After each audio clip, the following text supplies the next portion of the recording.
Saudi ജയിലിൽ കഴിയുന്ന മലയാളിയായ അബ്ദുൾ റഹീമിന്റെ മോചനത്തിനുള്ള ചർച്ചകൾ പുരോഗമിക്കുകയാണ്. റിയാദ് എംബസി ഉദ്യോഗസ്ഥർ വാദഭാഗം വക്കീലുമായി ചർച്ചകൾ തുടരുന്നുണ്ട്. പെരുന്നാൾ അവധിയായതിനാൽ 16-ാം തീയതി ചൊവ്വാഴ്ചയായിരിക്കും വക്കീൽ കോടതിയെ സമീപിക്കുകയെന്നാണ് അറിയിച്ചിരിക്കുന്നത്. പ്രവാസികളടക്കമുള്ള ലോകമെമ്പാടുമുള്ള മലയാളികൾ ഒന്നിച്ചു കൈകോർത്തപ്പോൾ ദിയാപ്പണം ലക്ഷ്യം കണ്ടു. ഇനി അവശേഷിക്കുന്നത് അബ്ദുൾ റഹീമിന്റെ ജയിൽ മോചനത്തിനുള്ള മറ്റ് നടപടിക്രമങ്ങളാണ്. ഇതിനായുള്ള പ്രാരംഭ ചർച്ചകൾ പുരോഗമിച്ചുകൊണ്ടിരിക്കുകയാണ്.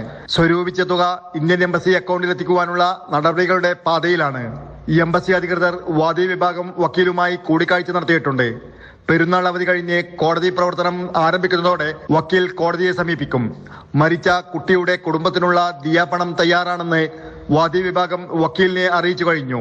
ആവശ്യപ്പെട്ടതുപോലെ ഏപ്രിൽ 16-ന് മുമ്പ് പണമെത്തിക്കാമെന്ന് അറിയിച്ചിട്ടുണ്ട്.